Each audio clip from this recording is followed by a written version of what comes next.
ये है CBN की प्रस्तुति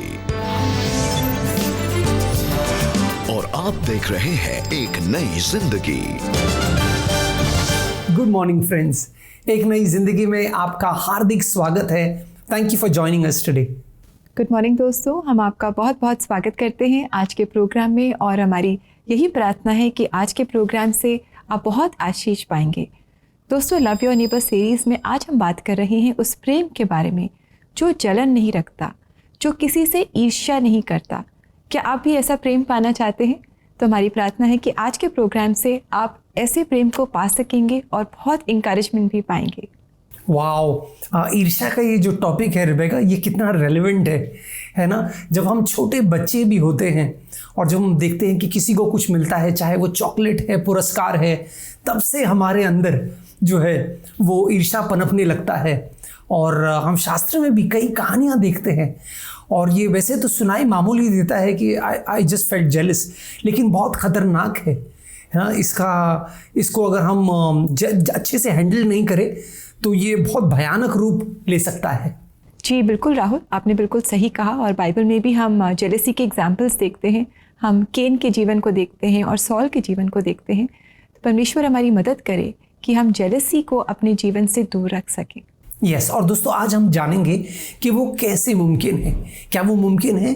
जी हाँ, कैसे, हम आपको बताएंगे।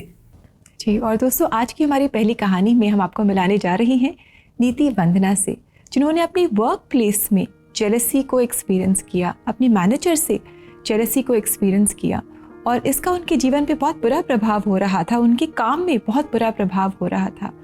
लेकिन इन्होंने इसका जवाब कैसे दिया, इन्होंने इस परिस्थिति में क्या स्टेप्स लिए, क्या किया, आइए दोस्तों हम इनसे मिलकर जानें।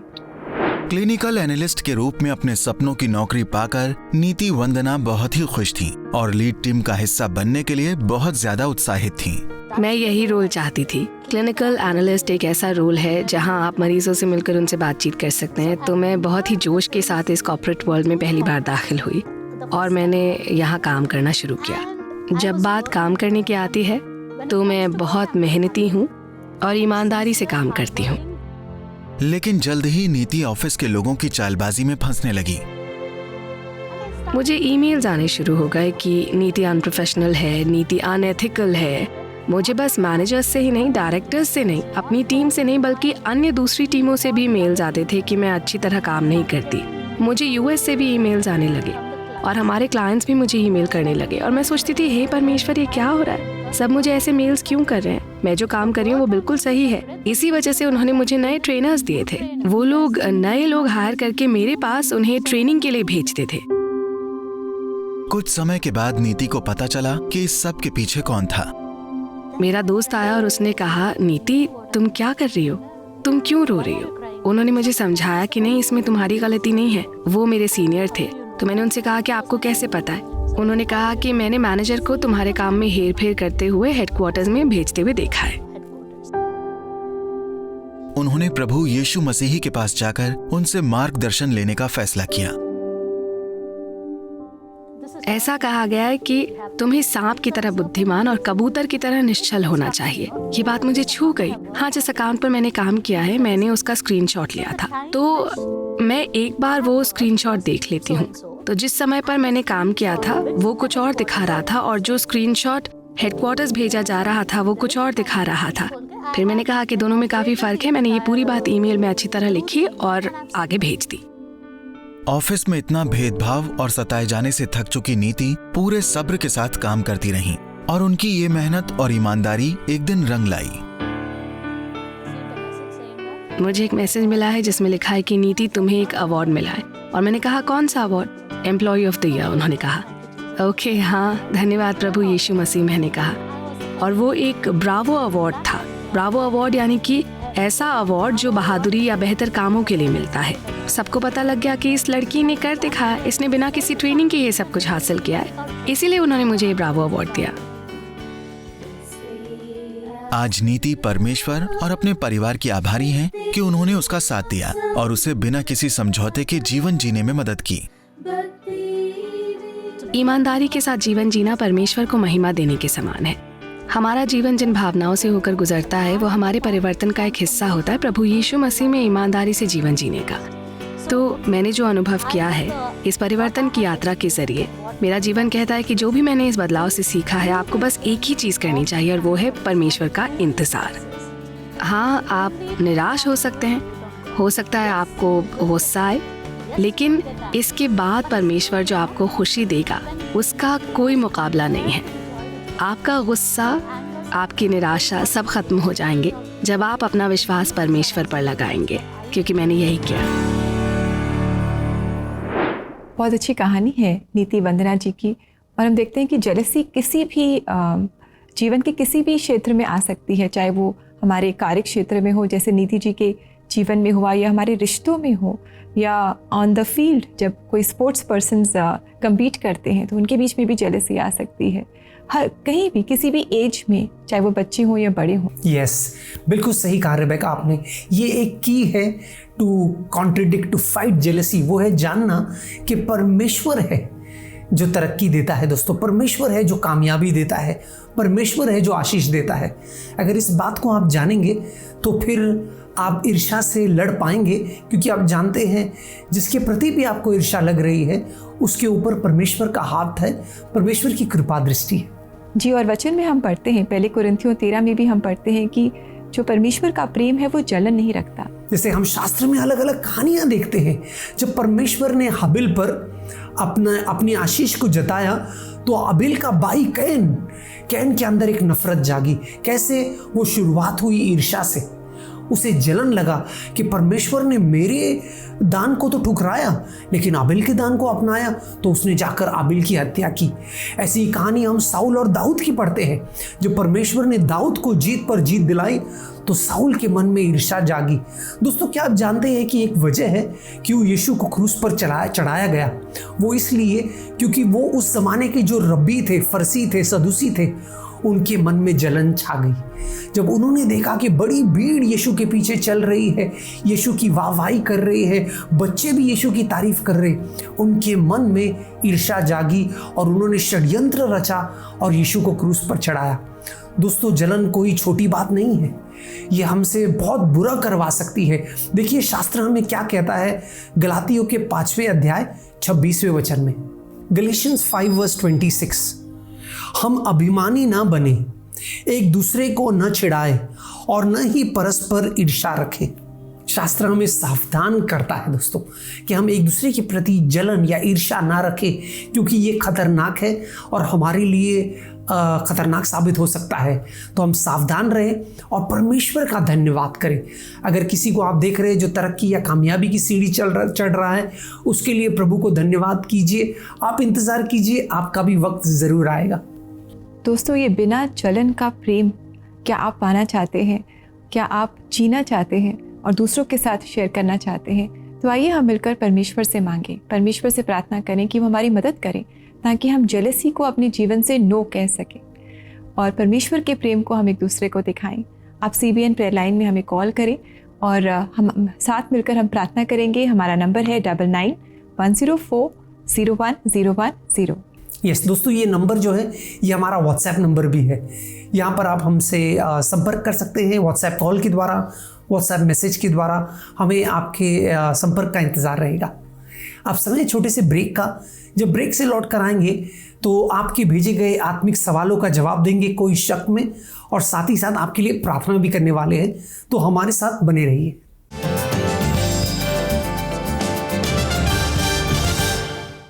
कुछ साल पहले हमने एक नया सेगमेंट शुरू किया, एक नई जिंदगी में, चर्च क्वायर इन कॉन्सर्ट के नाम से।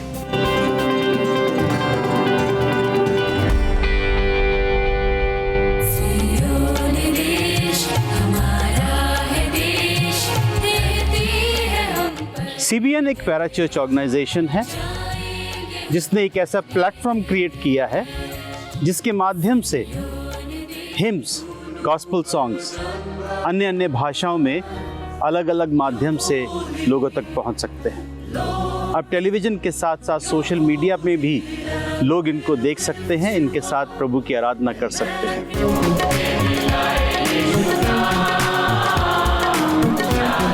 हमारे चर्च की क्वायर इस ऐतिहासिक कड़ी की पहली क्वायर थी।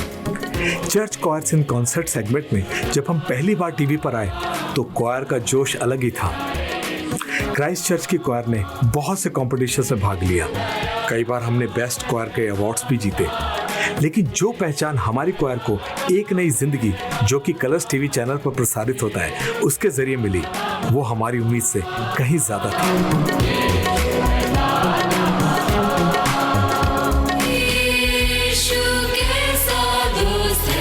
आजकल किसी भी गीत की लोकप्रियता व्यूअरशिप से पता चलती है।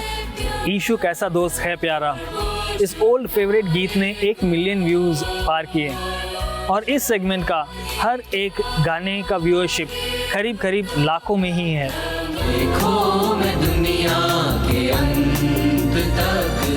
चर्च क्वायर इन कॉन्सर्ट के द्वारा हमें बहुत सारे लोगों का प्रेम मिला और बहुत सारे लोगों के आशीषित कमेंट्स मिले। इन गीतों के द्वारा बहुत सारे लोगों को अपनी कठिन परिस्थितियों से बाहर निकलने की उम्मीद दिखाई दी है। जैसा कि एक भाई ने इस गीत पर तमिलनाडु से कमेंट्स किया है कि वो अपने भविष्य को लेकर डिप्रेशन की अवस्था में थे और ये गीत सुनने के बाद उन्हें अपने जीवन में एक उम्मीद दिखाई दी।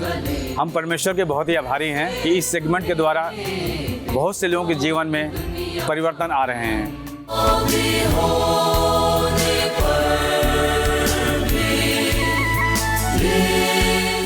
जैसा कि संगीत को सरहद नहीं बांध सकती, वैसे ही church choirs in concert language barrier को नहीं मानती।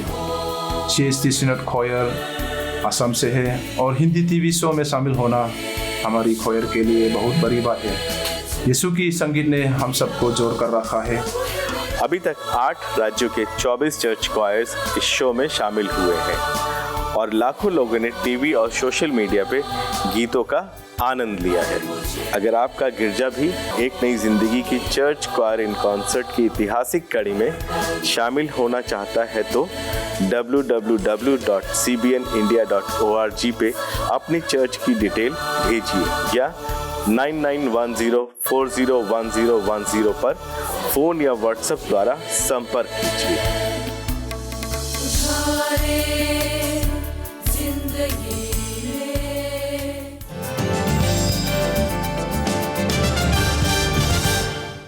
वेलकम बैक दोस्तों।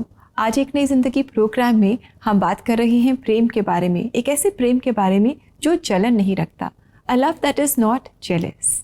यस दोस्तों, अक्सर हम देखते हैं शास्त्र में भी कि जब लोगों ने जलन रखा तो इसका गहरा असर उनके बर्ताव पर हुआ। और जलन सिर्फ हम तक सीमित नहीं रहता दोस्तों, वो हमसे कई सारे ऐसे कार्य कराता है जिससे परमेश्वर को बिल्कुल महिमा नहीं मिलती। और हम जलन से पैदा होता है नफरत, और फिर नफरत से हम ऐसे कार्य करने लगते हैं। और हमारा थीम क्या है? हमारा थीम ही प्रेम है। लव का एग्जैक्ट ऑपोजिट है हेट। सो जलन कहीं ना कहीं हेट का एक सीड है जो आगे जाकर फ्रूट में तब्दील होता है, जो हेट है। So let's be careful. परमेश्वर का प्रेम जलन नहीं रखता और ऐसा ही प्रेम हम एक दूसरे से करना है। दोस्तों, आज बुधवार है और आज समय है कोई शक का, जिसमें हम आपके आत्मिक और जीवन से रिलेटेड सवालों के जवाब देते हैं।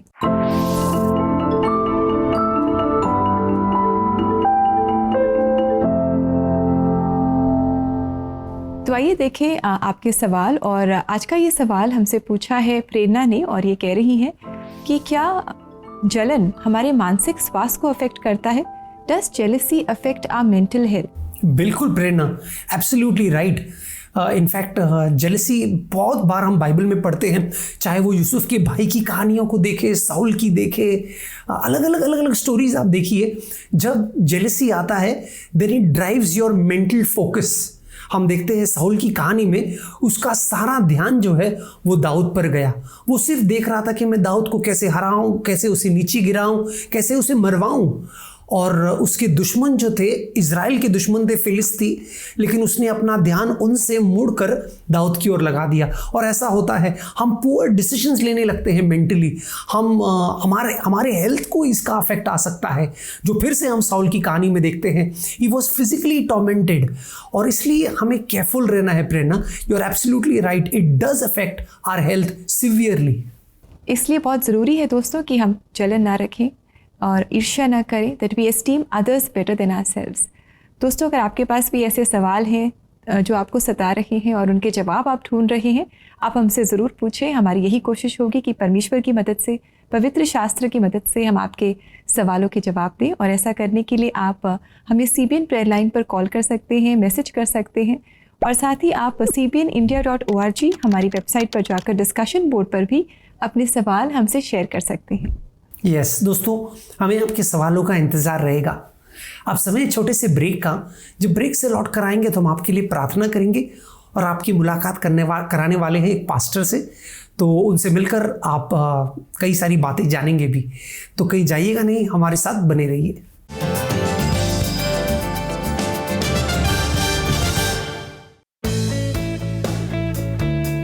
भारत एक ऐसे समय से चीजों को रिसाइकल और रीयूज करता आ रहा है जब सस्टेनेबिलिटी जैसा शब्द पॉपुलर कल्चर का हिस्सा भी नहीं था।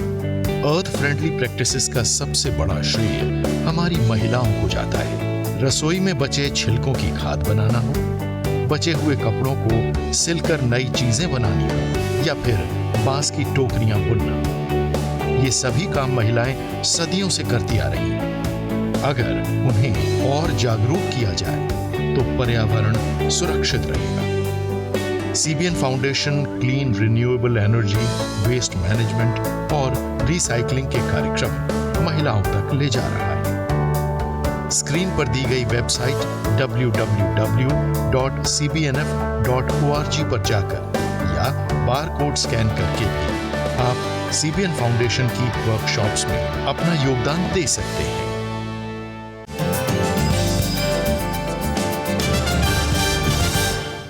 वेलकम बैक दोस्तों। आज एक नई ज़िंदगी प्रोग्राम में हम बात कर रहे हैं कि कैसे हम जलन और ईर्ष्या से बच सकते हैं और परमेश्वर के प्रेम को अपने जीवन में जानते हुए ऐसे प्रेम को हम दूसरों के साथ शेयर करें। यस, बिल्कुल दोस्तों, परमेश्वर चाहता है कि हम दूसरों के साथ ये शेयर करें और ये परमेश्वर का प्रेम जो है वो बिना ईर्ष्या के दूसरों के साथ करने लगे। दोस्तों, ऐसा करने के लिए हमें मदद की ज़रूरत है। तो आइए इस समय हम मिलकर प्रार्थना करें और परमेश्वर से मांगें कि वो हमारी मदद करे, ताकि उसका प्रेम हमारे जीवन में इतना भर जाए कि वो उमड़ कर दूसरों तक पहुंच सके और परमेश्वर का प्रेम हम दूसरों को दिखा सके। यस, आइए दोस्तों, इस समय भी मिलकर प्रार्थना करते हैं कि परमेश्वर हमारे दिलों से ईर्ष्या के हर छोटे से हिस्से को भी निकाल फेंकेगा और धन्यवाद से हमारा हृदय भर जाएगा। स्वर्गीय पिता, हम धन्यवाद देते हैं। धन्यवाद प्रभु कि तूने हमारे दिलों में, हमारे जीवनों में तेरे प्यार को उंडेला है प्रभु। एक समय था जब हम तुझसे दूर थे, तुझसे अनजान थे, इस प्रेम के लायक नहीं थे, लेकिन फिर भी प्रभु तूने हमें अपनाया, हमें अपना संतान होने का दर्जा दिया। ये सौभाग्य हमें प्राप्त हुआ है कि हम तेरे संतान कहलाए जाते हैं प्रभु। हम तुझे अपना अब्बा पिता बुला सकते हैं। तो प्रभु, हम कितने आशीषित हैं और इसका एहसास हमें हो प्रभु, और हम लोगों से ईर्ष्या ना करें। हमारी प्रार्थना है हमारे सारे प्रिय दर्शकों के लिए प्रभु, अगर हमारे दिल में किसी के प्रति भी कोई भी किस्म की जलन है तो उसे तू निकालेगा प्रभु और तेरे प्रेम से उसे भरेगा प्रभु। जब हमें एहसास होता है कि तेरे प्रेम का, तो हमारे मनों में ईर्ष्या की कोई जगह नहीं होती। ऐसा ही हम चाहते हैं तू हमारे जीवनों में कर, ताकि सारी महिमा, सारा गौरव तुझे मिले प्रभु यीशु। आमीन, आमीन, आमीन, आमीन। दोस्तों, आपको एक प्रेयर टिप देना चाहते हैं।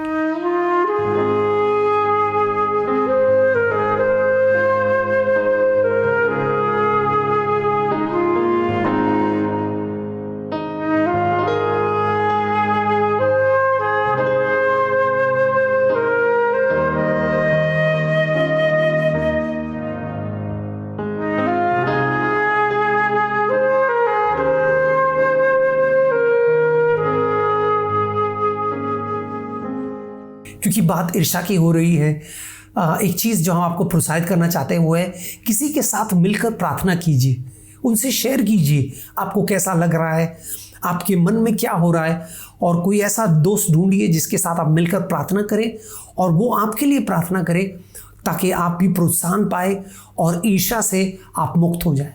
जी बिल्कुल, that's a lovely prayer tip Rahul, thank you so much for that. और आइए दोस्तों, अब समय है कि हम देखें कि आज परमेश्वर अपने वचन के द्वारा हमसे क्या बातचीत करना चाहते हैं।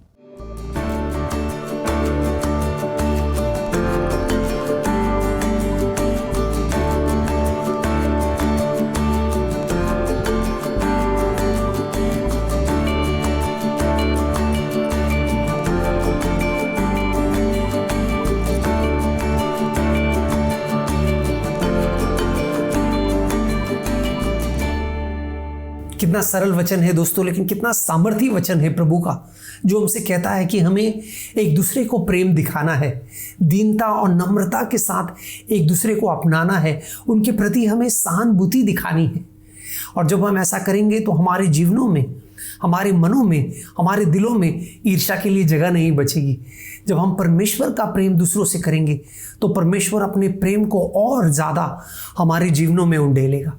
जी दोस्तों, और ऐसा ही प्रेम दिखा रहे हैं रेवरेंड प्रेम प्रकाश, जो है शूलब्रेड मेमोरियल चर्च के पासपान।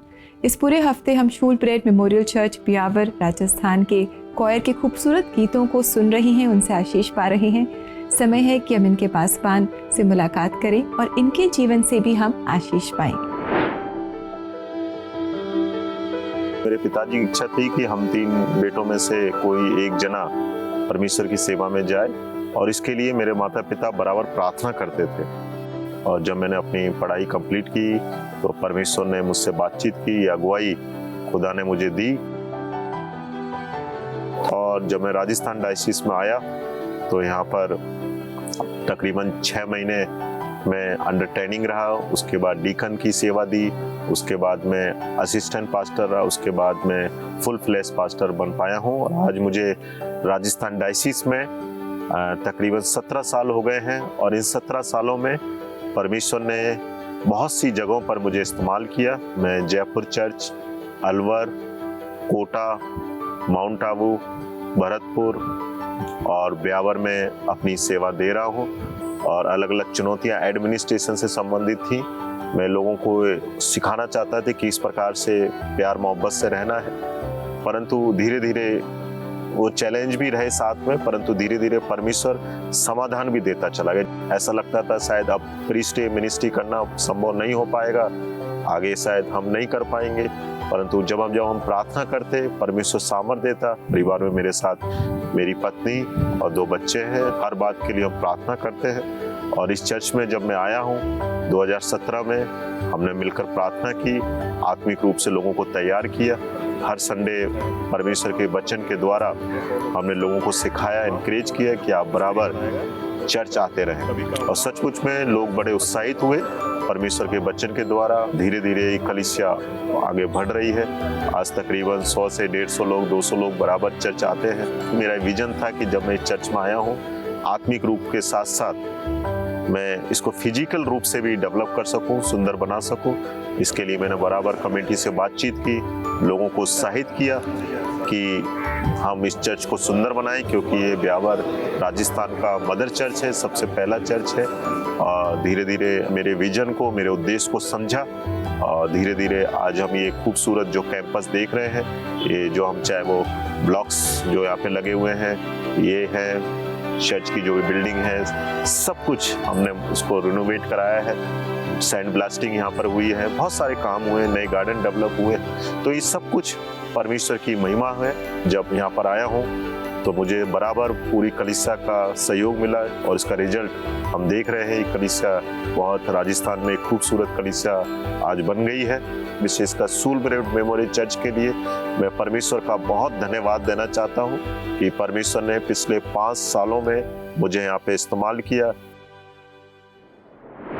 बहुत अच्छा लगा रेवरेंड प्रेम प्रकाश जी से मुलाकात करके। इनके जीवन से हमने बहुत कुछ जाना और सीखा, किस तरह परमेश्वर ने इनको सेवकाई में बुलाया, और कैसे ये इनकी पूरी कोशिश है कि प्रेम के साथ और परमेश्वर के प्रेम के साथ ये लोगों को एक बना करके रखें, और परमेश्वर की के प्रति और अपनी सेवकाई के प्रति ये विश्वास योग्य बने रहें।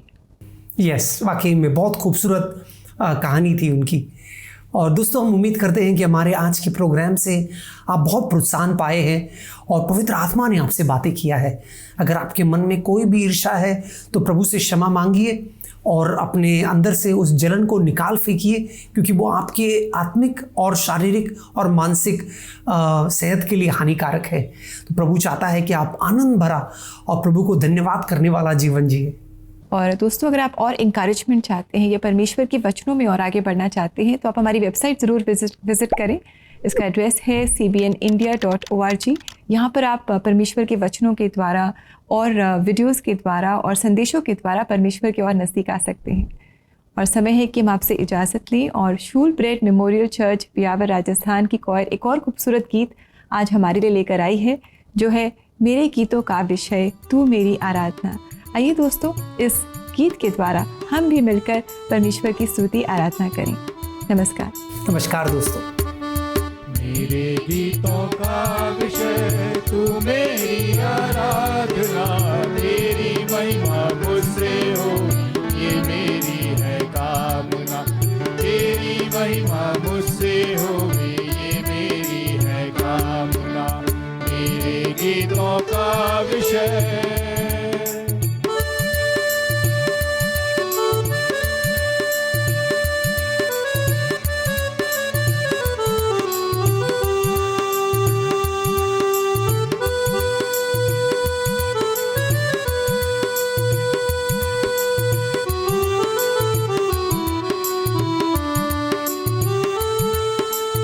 तुझको मैंने मेरे प्रभु जी जब से पाया है, तेरे अनोखे प्रेम के आगे शीश झुकाया है, तेरी महिमा गाने को जो साज उठाया है, गीत नया जीवन में मेरे तब से आया है।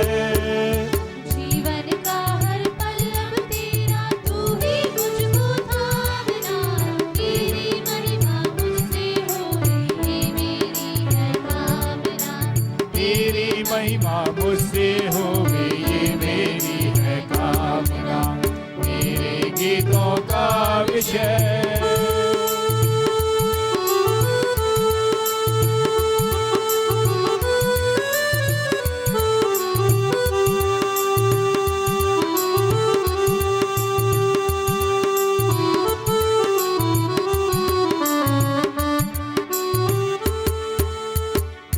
वचन जो राहों में मेरे दीप सजलता है, मेरे जीवन का हर पहलू उसमें ढलता है, तेरे वचन के द्वारा मुझको साहस मिलता है, वो तो कभी ना भटकेगा जो उस पर चलता है।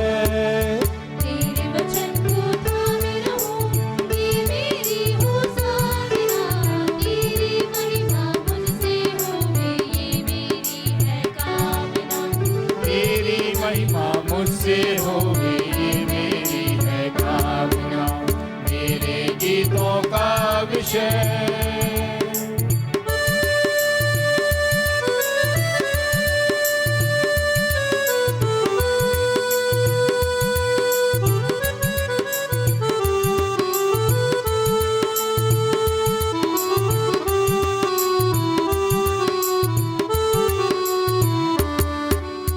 वक्त चुनौती देकर पूछे तुमसे बारंबार, यीशु मसीह को बनाया तुमने जीवन का आधार, सोचना होगा हर प्राणी को क्या वो है तैयार, देखो शायद करना आए करना न इनकार।